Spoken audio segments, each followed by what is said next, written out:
This week's episode of Wine Wars is sponsored by Winc. Go to trywinc.com/Wine Wars. That's trywinc, WINC.com/Wine Wars for free shipping plus $20 off 4 bottles of custom selected wine. In this month's shipment of Winc wine, we got a 2016 Funk Zone Grenache Rosé from Santa Barbara, California.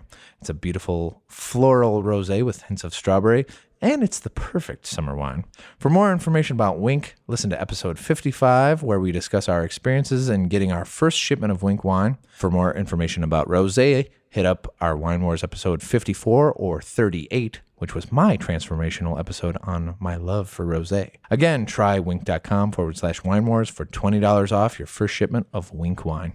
This week's episode of Wine Wars is sponsored by Audible. Go to audibletrial.com/Wine Wars to get a free audiobook and a 30-day free trial of Audible. Whether you want to listen to a book about wine or a book about Star Wars, Audible has you covered with over 180,000 titles to choose from. Audible works on your iPhone, Android phone, Kindle, or MP3 player. That's audibletrial.com/Wine Wars.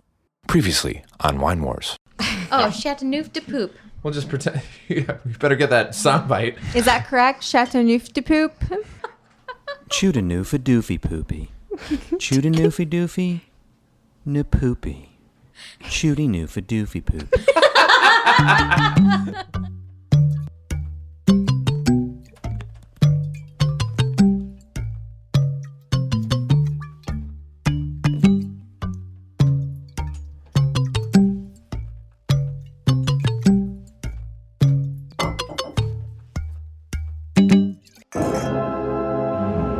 Wine Wars, the show with 4 friends who love 3 things: wine and Star Wars.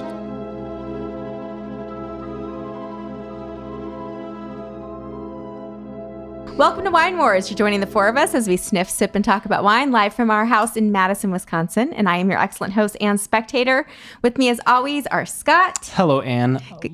Again? Yeah, it's great to be here. Again? Again. Amy? Long time no see. Yes. And Jason. Hey! Happy birthday. Well, It's just a day that won't stop. It just won't quit. So here's what's happened. There we were, recording an amazing episode. Our It was best so yet. good. Might have been our Guys, best yet. We were Absolutely so was. smart. And funny. And charming. But it was good. It was good. Mm-hmm. And you guys would have loved it. And it was a wrap. We got it done early. Mm-hmm. And we were going to be productive with the rest of our day. Remember? I do. yeah, we had were here. plans. It was light out. Yeah. It was there was Sunshine. daylight happening. Yeah. Then Jason went downstairs to check the recording. Remember, hun? This happened just a few minutes ago. And remember how you completely lost your shit completely? Things were thrown. Yeah. Turns out. Pro Tools. Yeah. Thanks. Yeah. In 56 episodes? Yeah. This is 59th. Whatever. You know, I gotta say, for having a mantrum, you handled yourself really well. You know, it's my birthday, and sometimes you gotta sue Abbott. Yeah. Sometimes you just want to pod twice. Yep. Yeah. Well, So if there's ever a day where you're gonna want to drink longer, Harder. birthday. It's true. And Châteauneuf-du-Pape.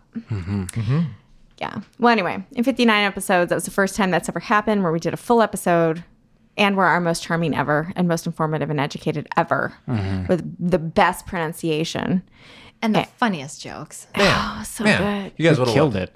And then Live studio audience thought it was hilarious. We actually had a winemaker from Châteauneuf-du-Pape in, but he had to leave. ready to catch So, his flight. It's really like falling flat now. He was like, oh, wow. The mayor was here.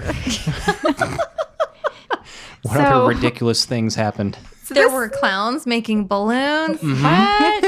Amy's face is painted like Peter Criss. It's gonna be really hard to put from Kiss. It's really gonna be hard to take her seriously now that she looks like Peter Criss. Nobody wants to do Peter Criss. Is he the one with the star on his face? No, that's No, Star Peter Criss is the cat. Yeah. Oh, Ace Frehley has the star. gotcha. Anyway, we're going to go ahead and revisit Châteauneuf-du-Pape tonight because it is Jason's splurge episode. So every year, every one of our birthdays, we get to have a splurge and explore something that's a little more pricey than you'd probably normally go for. I think that's why we call it a splurge episode. Exactly. But something with a little more prestige that normally we wouldn't dabble in. So, for listeners of Wine Wars, the things for Jason over here that were what grabbed my eye about Châteauneuf-du-Pape. Scott, how do you say it? Châteauneuf-du-Pape. Okay. Yeah, that's what we learned from the internet today. Is it was called Châteauneuf-du-Pape. No, it's actually pronounced Châteauneuf-du-Pape. Châteauneuf-du-Pape. Châteauneuf-du-Pape. Not neuf. Let's fight. Let's fight. Châteauneuf. And can you settle this? Châteauneuf-du-Pape. Which means Châteauneuf-du-Pape. Chateau of the new Pope. Châteauneuf-du-Pape. Yes. That's what yes. That's what the internet. That's what the books told me. Quick side note. Because we were all a little worked up after losing the entire episode of our brilliance, we went and took a little walk. And in that time, Theo got into a huge amount of burrs. I've never seen so many burrs on a doodle. So if you hear deep sucking sounds through the podcast, that is Theo working on his burrs. We mostly got them out. You shouldn't let your dog eat burrs because they get stuck in their throat and you have to give them peanut butter, blah, blah, blah. Wow. But he's still... This is a podcast about. Well, I'm just thinking about the pups. But anyway, that's what the sucking sound is. It's not us. Certainly not us. So, no, We're rocking. We're not sucking. We're sucking down wine. So also, this is what a podcast sounds like at the end of a podcast. Yeah. We also had another bottle in between while we were trying to calm down. Well, we were trying to relax a little. Sure. We just, sometimes you do a podcast, you drink a bunch of wine, then you have dessert with another wine, and then you have a podcast where you Again. drink all the wine again. Somewhere in there, you have a mantrum. It's cool, okay? What are you A going to little do? birthday mantrum. What are you going to do? It was like Mantrum Light. Like, if it was me, I think I would have smashed something. Amy smash. Yeah. So, birthday boy, we've been looking to do Châteauneuf-du-Pape for quite a while, actually, right? So there are three things about Châteauneuf-du-Pape that are kind of fascinating to me. And if you know Jason, I'm not like the biggest French wine fan. And if you know Jason, I'm not the biggest Syrah fan. Not at all. You? Yeah. But Châteauneuf-du-Pape has such Such like prestige right. and there's Like mystery around it. aura around the name Châteauneuf-du-Pape. It does. And so I always I'm kind of fascinated by the whole thing. So Scott, you want to talk a little bit about The history? the history? Let's talk about the history. Maybe first. I'll really learn it this time. It's repetition, right? Yeah. That's how you learn something. Let's see how it goes. So the naming Châteauneuf-du-Pape, in the 14th century, there was a pope, Clement V, not related to Germain Clement from Flight of the Conchords. Jermaine. We like you, Jermaine. But he Neuf-du-Pape, the new pope. Do you watch the new pope? Oh, I have watched it. I've heard that's crazy. the Jude I've Law heard the new Pope pope? is hot. Jude Law, yeah. Yeah. I mean, I he's haven't- not a good pope. No, yeah. No, but I like evil That's characters. That's New kind pope, of a spoiler. Not as good as the old pope. They should have just called it Chateau Jude Law. Chateau Jude Law. I'd be into that.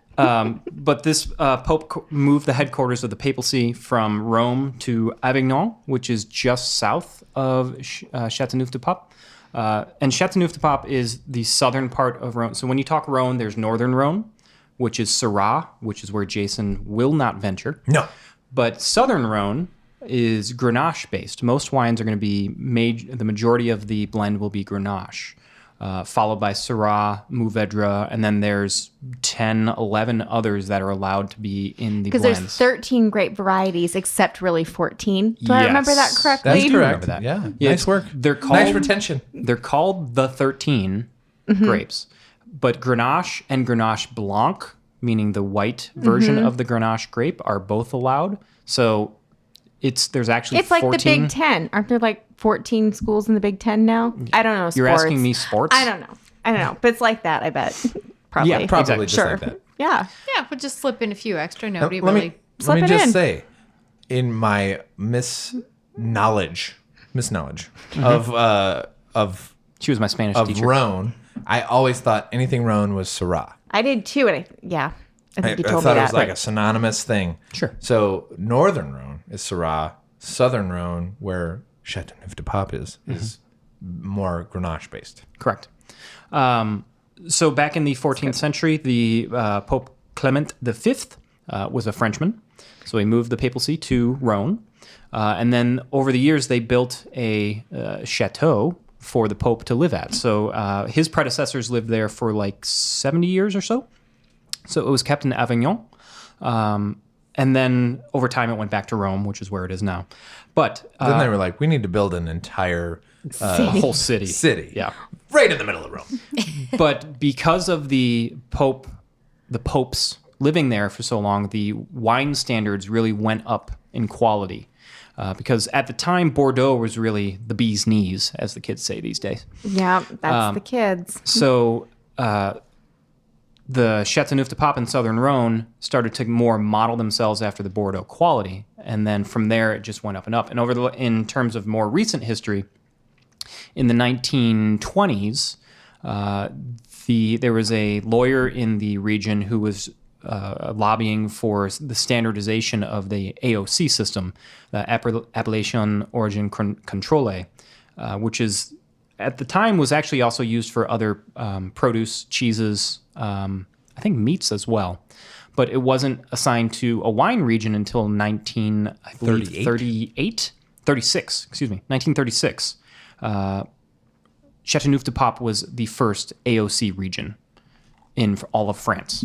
So to your point, Jason, there is a lot of history. There's actually a lot of really cool wine history here, and it's kind of hidden from the average wine drinker's view. Because normally when you think of France, Burgundy, Bordeaux, Champagne, and probably for the average wine drinker, that's where it ends. Mm-hmm. So Rhone is kind of in a way, a hidden gem, much like Loire and Alsace, the Alsace region. Mm-hmm. So these are, I don't want to call them second tier regions because they produce phenomenal quality wine, but they're just not as well known.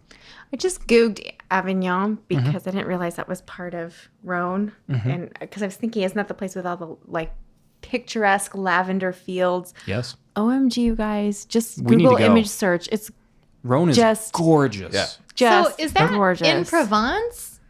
Provence is just east. Okay. So Rhone is southwest. And This sounds like a vacation So, waiting to happen.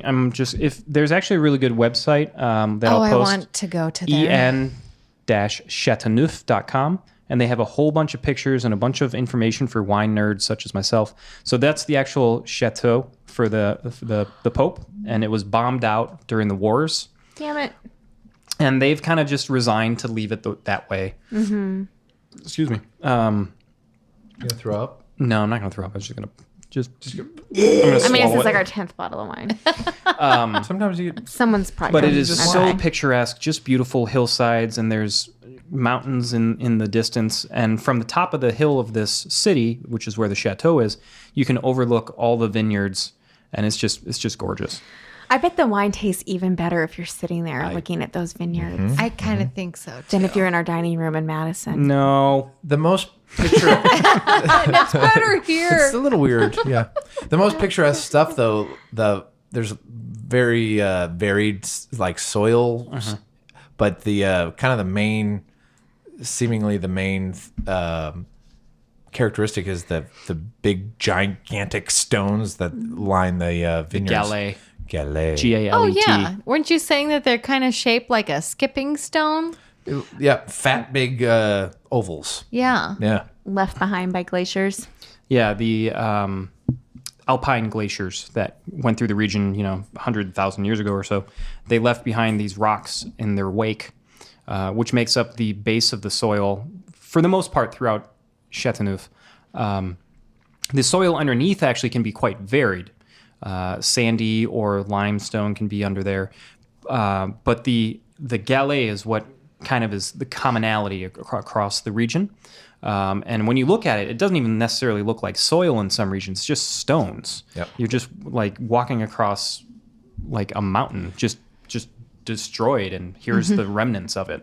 And, And it's it a works pretty it's a pretty warm region. So the essence is the sun is kind of baking the stones, which is in the nighttime is keeping the vines warm. So hence why out of Châteauneuf-du-Pape you get very big, bold wines, which is what's leading to higher alcohol. So another common characteristic of all these wines is just crazy high alcohol, 14 to 16% alcohol. Legally, the minimum has to be 12.5, which is the highest of all of France. And they're just blowing it out of the water anyway. Yeah, and there's... So in our original go through this episode, Jason Moments ago. Yeah, Jason made a good point of if you're a California wine lover, Rhone is probably a good place to get into French wine because it's not as bold and austere as a Bordeaux might be, and it's not as earthy, barnyardy that a Burgundy might be. It's kind of a middle ground between the two, and they are high alcohol and can be quite jammy. So they're a good kind of jump point from California into France, and that makes sense because it's southern Rhone. It's right on the Mediterranean, like you said. It's near Provence, so it's very warm, and the Gallet stones really provide that heat to make it high alcohol wine. And they harvest fairly late because they try to let the tannins what's the word I'm looking for? Soften a little bit. And in order to do that, you have to let the grape ripen, which means you end up with higher sugar. So, Boom. Should talk about our first one. Let's do it. Yeah. And this one's going out to Wine Wars super fan, Jim Wiz. Hey, Jim Wiz. We saw your live stream today with the bonfire. Yeah. That looked nice. Yeah. Unless that was a completely separate James Wiz. We think it was you, Jim Wiz. Pretty hope. sure. So the funny part about this wine is There is none left. oh, I mean, yeah, that is funny, but it's a Kirkland. It's a Costco Châteauneuf-du-Pape. So I thought we'd start with the most kind of probably readily accessible. Anybody can find it. Hopefully, Châteauneuf-du-Pape from Kirkland. That's From pretty Kirklandia. entry level Châteauneuf-du-Pape.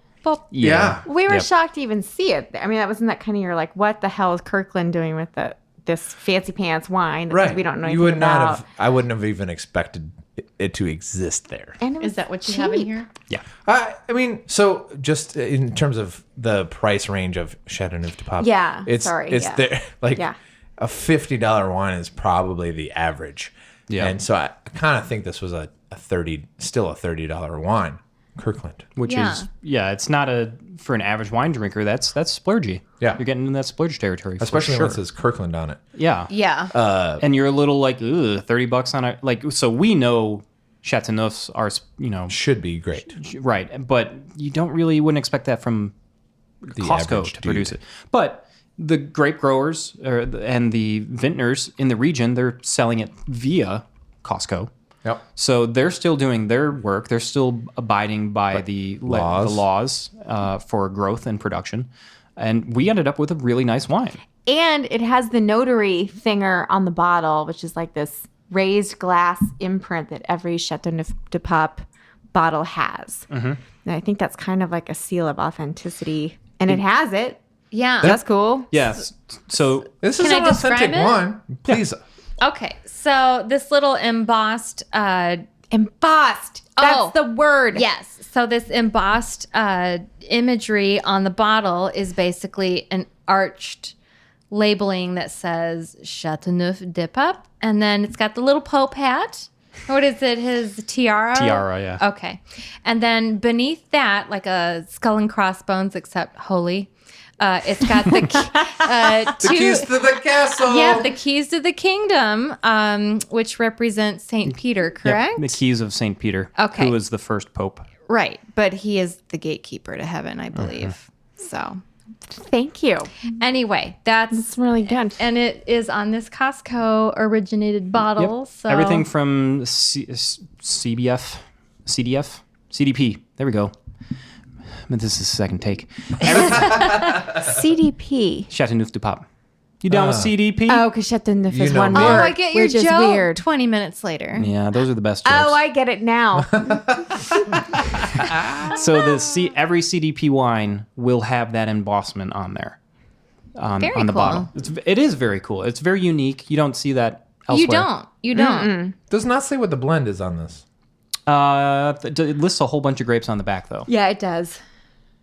They're all right there. Grenache, Mourvedre, Oh, yeah, they're there. Syrah. Grenache. And what Syrah. does it say what the Cinsault. percentages are? No. No, it doesn't. And then that weird one with the V. There's a Verquois. Verquois. Here, read them. And Hey, you- you with the French. Cinsault, Vacarez, There you go. and Cunoise. Ooh. Sunoise. Yeah. Not sure. So, kind of point being, It's like a niçoise salad, but it starts with Cunoise or something. I don't know, people. Good luck. So all Rhone wines are Bon going to. chance.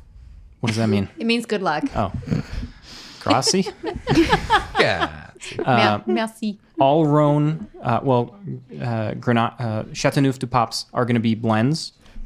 It's pretty rare to see a single varietal produced, but they can happen. There are some that do single Grenache, single Mourvedre.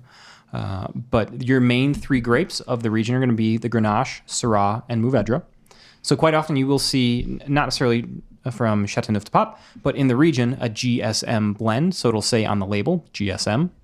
So that's indicating that it's this style of wine, but not necessarily That's from a good tip. CDP. GSM.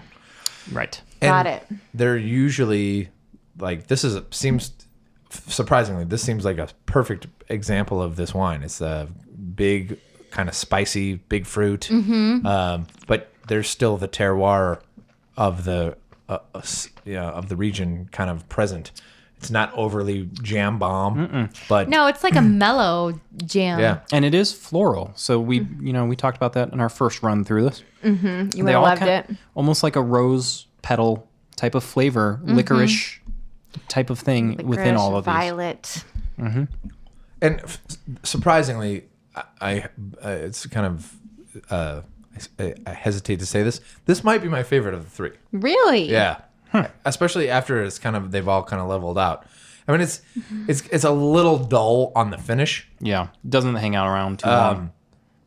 but It's as in terms of just like a jump into good CDP? wine, Yeah. if you're gonna just try one out, and here's another life hack though: try getting just a Grenache from somewhere else and drink a bunch of Grenache, so that if you're gonna spend the money on a Châteauneuf-du-Pape, you kind of have a baseline for that. And another way to life hack it is to get a wine from a region that is around it that is not necessarily Châteauneuf-du-Pape. So a and little it'll cheaper. be like $20 versus a $50 bottle of wine. But you can experience the region without spending necessarily the big boy bucks on these. So just to clarify, the Châteauneuf-du-Pape is a regional label It's an of AOC. a Yep. blend of grapes. Yes. So to produce a wine under the label Châteauneuf-du-Pape, you can only have those 13, but in reality 14 grapes that we discussed. Sure. Super and you have easy. to abide by certain plotting laws of your vines. So some of them you can only grow in the bush vine style, meaning you can't use a trellis system. Learn more at #plotting laws. Plot Wars, that's a different podcast. Totally different. But to Still Jason's good, point, though. Southern Rhone, there are other regions such as Gigondas, Gigondas, which uses the similar production style, but it's not going to be as spendy. So you can get those GSM blends and see what it's like. And Grenache, aka Garnacha, which is what Spain calls it, in my opinion, is a very underutilized grape, underappreciated. You can get some phenomenal Garnachas from Spain for $10. That's one of your favorite grapes, isn't it? I think, all things being said, it's for the price, you get some amazing quality wines out of Garnacha and Grenache. But we'll do a separate. Yeah, we should hit episode on that it. harder. Yeah, Okay. that's what she said. Yep. Moving on. Moving on. Other thoughts on Kirkland? I did want to just say that this one was really good on its own. It's expensive for a book club wine, which Yeah. is what I refer to any wine where you do not need to have it with food, but it's great with food too. We had a wonderful dinner tonight Oh, yeah, we didn't talk that it about went with. that. You want to mention the exquisite meal that you made, Jason? Was a Moroccan Tangier. Tangier. It was so good. Yeah. And I think All the spices in the cabinet. went yeah, you in. just throw you pull out your spice rack Just and dump you it all in. start Go to cracking town. it open in there. So how did you land on that? Normally when you look When we got up at the butt crack of 10 a.m. Yep, butt crack at 10 a.m. I woke up at noon and I'm still tired.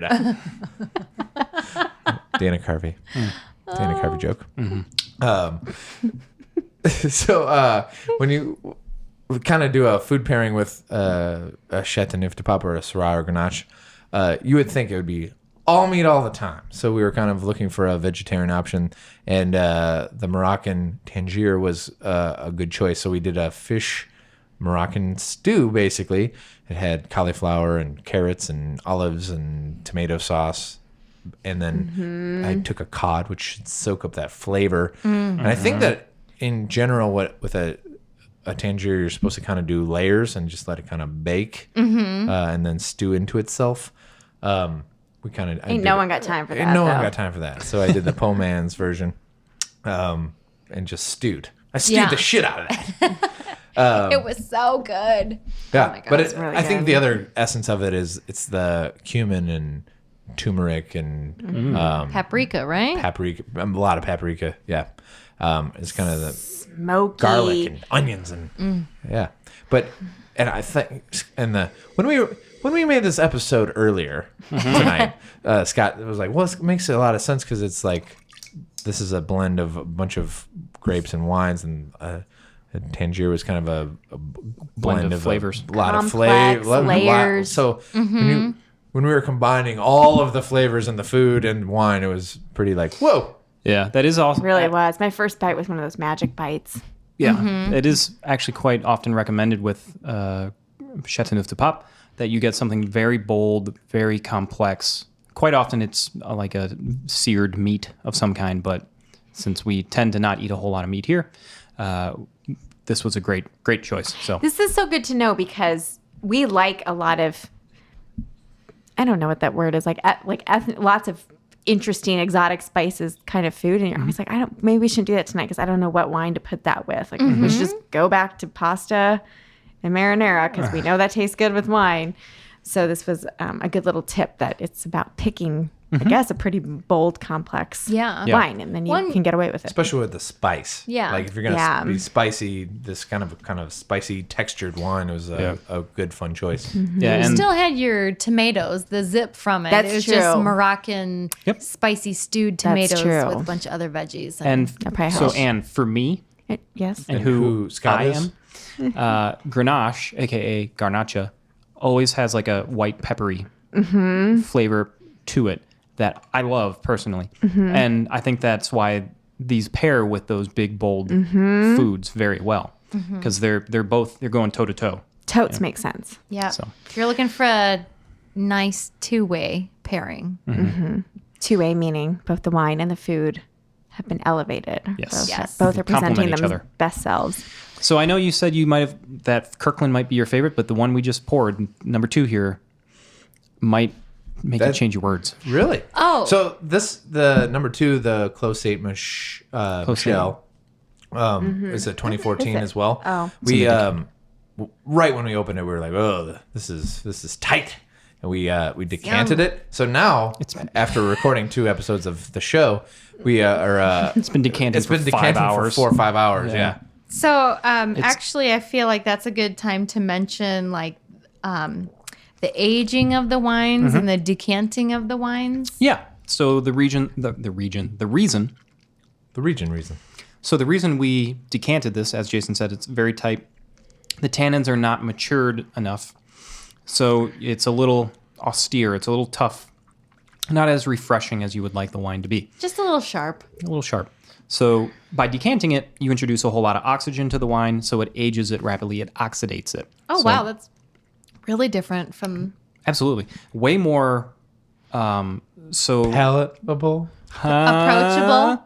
I was gonna say She turned 18. You can approach her now. really highlights the floral Sorry. aspects of it. Wait, what? When we opened it up, initially it was Too young. very light, dancey, Mm-hmm. but it was, and this is kind of what we thought was like. It's too tight and Yeah. too tannic, and it just needs some air. I think Anne needs the floor here. No, I've been trying to think this for 2 episodes now, what does this wine smell like to me? It's the inside of Felly's greenhouse. Oh, sure. Regional reference. Okay, so colloquially. any greenhouse that was kind of like fresh, herby, oxygen greenery. Vibrant, alive. Meets, you know how there's always like that smell in there of like, I don't know if that's fertilizer, nutrient, the fakey compost. nutrient part, like the thing you add to the plants. It Smells like Miracle Grow. Yes, Miracle Grow. That's the word. It seems like a bad thing. Well, actually, I think that Miracle Grow is just basically like nitrogen, whatever plants need. Phosphorus, maybe. Yeah, it's stuff like that. And then I think that they put the blue food coloring in it to make you feel like you're Doing something. it's doing something when you mix it with the water. Do you smell it? Yeah, I do get it. And wet. Yeah. It's So, greenhouse. terroir. It's like life. Should be terroir. Like it should be all of the essence of the. It would be interesting to see if you could find out if this was one of the soils that was rock, or if this was a soil that was the more clay. And what my guess is, it's that more clay versus rock, which would be keeping it warm all the time, bringing more juice and berry to the thing. This would probably be something more gravelly or more clayey to kind of bring more terroir out of. But I'm with you on that. It's 40% Grenache, 30% Syrah, and 30% Mourvedre. Should be raspberries, which I totally get raspberries because it's the tight, floral, tight fruit. Yeah, it reminds me of like there's a couple of different kinds of raspberries. There's like the super sugary ones, and then there's the really tart The ones. tiny young tart. And that That's a reminds me of the tart Yeah. raspberry. tight little tart on you of wine. It's I really liked it, but this was a total wine buy, and it was like a $36 Châteauneuf-du-Pape. Well, that was fun. But And this was a wine 2014. Probably should have 2014. We probably should have held on to that for 3-4 years. Yeah. It's a little young. Too late. But I like it though. It's Yeah. still very good. Yep. And that's I think I said this on the last episode. It's the most French of the three that we had tonight, where it's got Where it slaps you in the face. I was gonna say it's got just more earth than the other ones, like less fruit forward, more like there's the earth. Of it. But yeah, I dig it. It's got I don't want to say lilacs, but there's some sort of floralness that it's very nice. Very. When we had it with dinner, remember I almost died. It tried to kill me. It was like so big, I almost like choked on it. Huge, and now 4 hours later, it's softened up and taking things a little more gentle. It's nice. Yep. All right. Wine number 3. Let's do it. I gotta finish this one up. Where's the other? Slam. Where's the other? Slam. bottle? Slam. So we're headed over Nope. Nope. To your left. Clos St Saint-Jean. Jean. Oh, there's a lot of empty bottles here. This is yours, right, Scott? No. Oh, what, to talk about? Yeah. Yeah, I thought that you meant the glass you were pouring it into. Oh no, that's definitely mine. I was definitely not thinking about you at that time. Fuck away from my glass. Get off me. So the last wine we have is a Clos St Jean, which actually was a gift from our lovely host and host. Sorry. Oh yeah, we Gave had you sorry. a present and then we drank it. No. We would. It was a holiday gift a couple years Merry back. Christmas. Actually, when Jason originally brought in the idea of doing Châteauneuf-du-Pape at the end of 2015, must have been end of 2015, gave us this bottle and we put it in our wine fridge and it's been sitting there aging for the appropriate amount of time. So it's a 2012. Is being enjoyed at the exact right time, So or it's Châteauneuf-du-Pape's, especially in the kind of the old style production, are those big, bold wines that need time to age. So it's kind of recommended you give them 5 years to start with, but they can go on 10, 20, 30. Wow. So they're not messing around. The thing is about that kind of aging is that it's Jason's birthday. I'm almost dead. It's a major birthday. Like, we need to start drinking these wines. We can't just sit around aging this shit now. We have to drink them now. Buy. It's a very good metaphor for life, right? You can't just sit on something expecting that, down the road we'll get to that. Enjoy your life. Someday. Right. Like, how about today? Or I envision like this moment where it's like clearly zombie apocalypse. They're coming for me. I have no survival skills. What am I going to do? Drink Merlot. I'm going to sit down and the reason I need to do wine wars and the reason I need to understand wine is I need to know what order For you. to drink those wines in. And who you are now. And for who I am. I'm going from best to worst, right? Right? You're gonna like first step one. Start knocking the sealing up the doors, bordering up the doors and windows. Mm-hmm. Step 2, make yourself a nice little meal and start decanting the shit out of some stuff. It's a good way to go down. Well, I mean, zombies can't appreciate You're your all wine. invited because that's exactly how it's going to go. Because by the time they start eating you, but well, and then if there is a zombie apocalypse, the wine production is going to stop. Yeah. Oh my God, I know. But I know. Don't you think that the winemakers would hide out in their underground cellars? For sure. Oh, well, that'd be a fun place It's to be actually for a the better. apocalypse. Let's not give away the secret. No, I mean, for real though, when it happens, it's gonna, it's gonna be like, oh, that plane full of people died, and then 2 hours later, you're all dead. Right. So you're not gonna have time for this kind of plane. You just need to board up your windows and sit down and start drinking. so You're welcome. You're welcome, And everybody. maybe that's the antidote for the zombie apocalypse. Like Be the too drunk virus to care can't get that they're you because, eating like, you. there's so much alcohol in there. Or that too.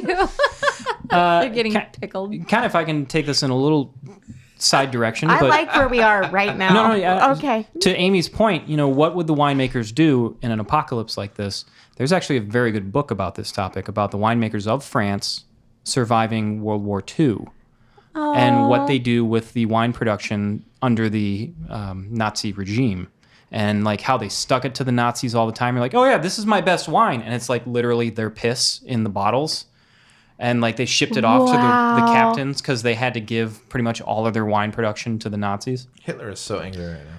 This is awesome. That is a good story. I would love to read. You know where I would get that if I wanted to read it? Where would you get it, Anne? I think like for me, for who I am, that I would probably peruse audible.com. You are exactly right. So there's a book called Wine and War, kind of the reverse of our podcast.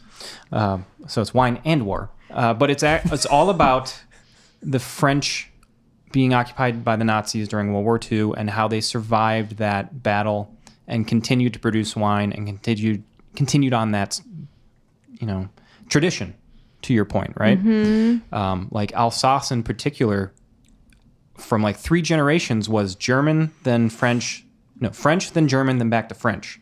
So like 3 generations in a family all spoke different languages. Because they just went back and forth between all the wars. Wine and War seems much more sophisticated and important than Wine Wars. Yeah, I mean, we're really if you're gonna not doing a good job. A podcast about as you take a wine and selfie. Star Wars, I take a selfie of my about new Darth wine and Vader shirt. war. It's so weird about how she was like having a conversation and then like as it was happening, her arm just like automatically started to take a selfie of herself and got like a little less like poignant as she went along. Like as her arm raised, she became less lucent. The Nazis and the French. Can I? One thing that I did learn this week in this same realm, we were in Reims or Reims for champagne tasting, and what I didn't know is there's an entire railroad system through Reims that will take you through all these old cellars. And I feel kind of gypped that I was there and I didn't know that there was a wine railroad. Underground railroad. I guess we'll have to go back. Yeah, maybe that could be like my 40th birthday party. Oh. There you go. Just like do a European wine tour. Yeah? Like why pick one place? May we? Why go to one place and drink when we could go to a bunch of places and drink? I like it. Exactly. So before we go, though, we got to study up on this wine and war history. So if you go to audibletrial.com/wine wars, you can download Wine and War for free and have 30 days to listen to it using the Audible product. So, and it's a book that I've tortured Amy on drives back from Chicago listening to it. You don't torture me. I like history. I hate wine. Love history. But I'm not just shelling out here. It's actually a very good book. 'Cause if you love history, get it. If you love wine, get it. If you love both, it's a must buy. So Wine and War, the French, the Nazis, and the Battle for France's Greatest Treasure. Cool. audibletrial.com/wine war. So you can I didn't know download that for free. existed. I will buy it. Yeah. Anywho, Okay, what the fuck moving are we on. talking about? We're still we're talking Something about about Châteauneuf-du-Pape over here. Nadoofy poopy. Let's talk. You said that really well. Thank you. So this this was a gift from the two of you. This is, as Jason said, this is at the $50 price point. Yeah. This was not a Tuesday night wine. No. And this is 75% Grenache, 15% Syrah, 10%. 10%. You are good at this. We were better Well, sometimes earlier. we drink hard all day long. True. And this is a 16% alcohol by volume. Wow. So the 75% Grenache, 15% Syrah, 10% Mourvedre, Cinsault, Vaccarat, and Muscardine. So it's highlighting the Grenache, as you see in a lot of the wines from the region, but also letting those others come into play and balance out the wine. I'm good. You know, this wine, I think of the three, has actually changed the most. For sure. This wine is pretty spectacular. I'm almost happy that we had to record this Again? second episode because this one, it's humongous, but it is really kind of leveled out. It's everything that a Châteauneuf-du-Pape in theory should be. It's big and jammy, high alcohol, spicy, and Gamey. Gamey. It's got that leather. Yeah. This is my favorite. Oh, and this is the one that I felt there was a hint of honey on. Yes. yeah, you did. Yeah, so the first go around, she mentioned the feeling, the presence of honey. And it's kind of the mouthfeel. Mouth It coating. coats your whole mouth and the back of your throat as you swallow it. And it's the body that's in that wine. Yeah. It's huge, as Jason said. Yeah. And this is a 2012, so it's aged 5. Easily could go another 10. I feel like the nose has opened up a lot on this. Absolutely. When we first poured it, it was pretty mellow. Kind of. To me, this one is a pretty good Peppery. example. Yeah. Is a pretty good example of like you can pop a wine and drink it and never know kind of how it expands and it evolves. Right. And that's what it should be when you open up a wine year after. Like if you were to have a case of that and open it up a year after year after year, there'd be a point where it would be the right time to drink it. And I feel like because we let this sit for 4 hours now, we're in the sweet spot here. Yeah. It's really, I mean, probably it could have aged for a couple more Certainly years. hitting but my sweet spot. And it was in the bottle too. We didn't actually decant it. Yeah. If we had decanted, it'd probably be even. I couldn't More find bonkers. that decanter. Oh yeah. We sent her on a mission. She was gone from the last episode for like 20 minutes. Looking for, she went out and she foraged. She was decant foraging. I know this was a wine fail, but I couldn't find it. It's on the. Well, I didn't, so. She couldn't have reached anyway. Short. Hashtag short Isn't lady. she taller than you? No, No. by like 5 inches. Oh really? That's what she said. I don't know. For some reason, I think of you as a tall lady. Thank you. Okay. Nice. Ooh. Can I talk I'm shrinking. about... You're Hashtag shrinking? 40. No. Not already. Everybody's shrinking. it's cold That's out. the whole thing. Wait, no, it's summer. It's warm out. Shrinkage. What do you got, Em? Well, I have a note in my notes that I circled that there was a heavy focus on Châteauneuf-du-Pape being there was a heavy focus on it being organic. Yep. Yeah. So that's something that the region is very invested in, is being organic and sustainably farmed. Do you know like how many square miles or kilometers the region is?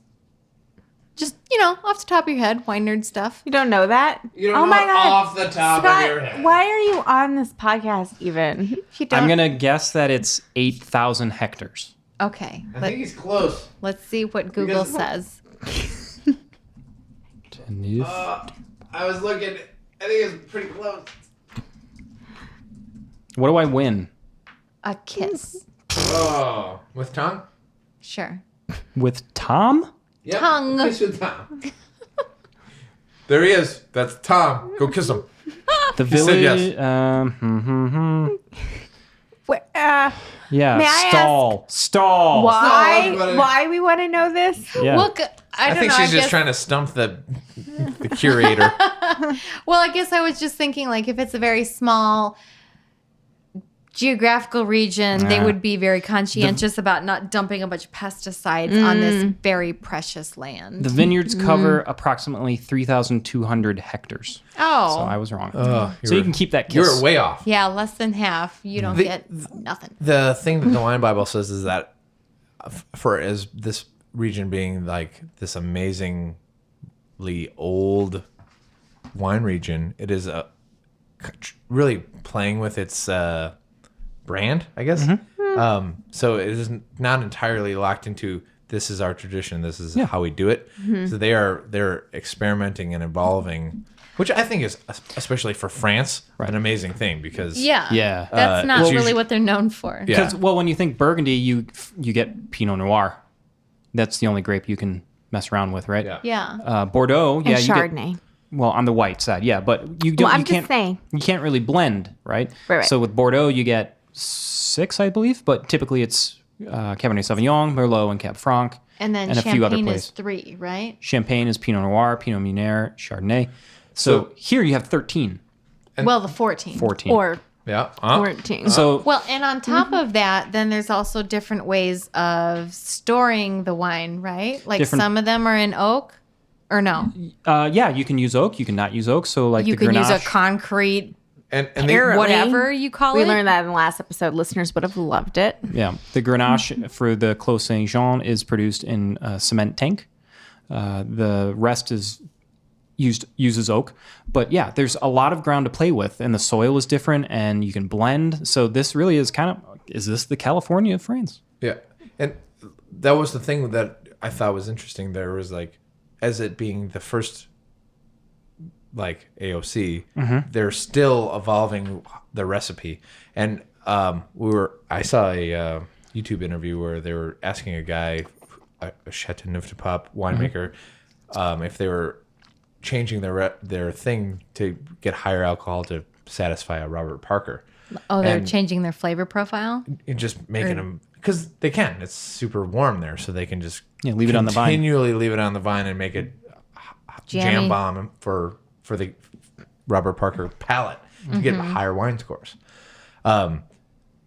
It's just an interesting thing for France to like pander to that Right. thing, It but makes me so sad. because Quel they're, dommage. But they were No. interviewing this guy, Très and he triste. said, I think he skirted it, but he said that definitely some people do it. yeah. I think Oh yeah, that's throughout the industry as a whole. yeah. It's a bunch of fucking bullshit. But It is a bunch of fucking bullshit. That one guy can have that influence. over an entire Yeah. industry. Yeah, that's my biggest beef. It's like I don't have anything against Robert Parker personally, and if this gets back to him, that's totally fine. But I don't like that one He's person's gonna block you on Twitter. taste buds can determine like careers and Legacies. the weird thing entire to me family is, like- wine legacies. You would. I think that like your taste buds over time would be like, oh, they're just burnt out. Yeah. So like if you were like young to the industry and you're like having to drink wine all day long, Yeah. Yeah, that makes you would sense. be seeking that like you just would not. Your face wouldn't work anymore, right? Your taste buds. Wouldn't work. Maybe Yeah. that's why like people who like really like spicy food have to make it spicier and spicier and spicier because you can keep taking it. Maybe that's why he likes jammier and jammier and jammier wines. Oh, Which is because a his taste buds are psychotic old way to and worn do out. this. Right. Yeah. It just prevents people from doing Right. themselves. Like, Yeah, find out what you like, not what some dude in America California. likes. Yeah. Right. I know. It's really sorry. It's one more way. America is just making it rough out there. Yeah. But if Sorry. Robert Parker wants to come on the episode, and Oh, we'd love to have you come on anytime. up. That sounds great. Yeah. I won't pay for your airfare, but you can come out. I'll pay for his airfare. We'll buy this. If he wants to come, I'll pay. Robert's going to be bringing the wine. Yeah. But yeah, I'll pay for the airfare. You bring the wine. Yeah. Well, Fair enough. I don't think he's gonna abide by some Costco. Oh my Costco God. wine. Let's that feed would him be nothing but so Kirkland. funny. Hashtag nothing but Kirkland. You're welcome, Ira Parker. So one last bit, and then we can wrap up here. So Châteauneuf-du-Pape, 94% red production, 6% white. So Isn't that crazy? that is crazy. That is And there is crazy. rosé as well. In Southern Rhone, there's rosé in the region, but the majority of it really is looking What's at the name reds. of that region? Tavel. Tavel. That's right. We've had that. Mm-hmm. Yes. So happy birthday, Jay. yeah. Guys, thank you for obliging my splurge episode. So fun. We just had to do it twice. That's right. It was really good. That was really you know fun. what? Really, I did enjoy both episodes. I feel like some people learned a little bit more on episode Why are you number 2. staring at the little hole in my head? Don't do that with your face right now. I don't like it. Nope. Nope. I was gonna toast you on your birthday, and Maybe now we I'm should not do 2 speaking to you episodes at every all. episode. Nope. Our livers cannot survive this. HBD, Jason. Booyah! So that's been Wine Wars for this week. Please send us an email, winewarspodcast@gmail.com, or find us on Facebook or Twitter, Stitcher, iTunes. Definitely check out Audible. What's the keyword? audibletrial.com/wine wars. That's cool. And check out Wine and War. It's actually a really cool book. It's 9.5 hours. You can get it for free. 30 days. So do free. it. Oh, that's And like then- a day at work. Also want to shout out to Wink. Yes. We enjoyed a little rosé from Wink between podcasts this evening. Yeah. And it was actually delightful. Yeah. And also, Grenache. Yeah, Grenache and Syrah rosé. So So it's very apropos. give it a whirl. Is that apropos French? It sounds like it. Sure does. Latin. Do we have like a web address to tell them for Wink again? Trywink.com/wine wars. How do you spell apropos? Okay, so until next time, please remember, It's just grape juice. 1, 2, 3, 4. Wine Wars.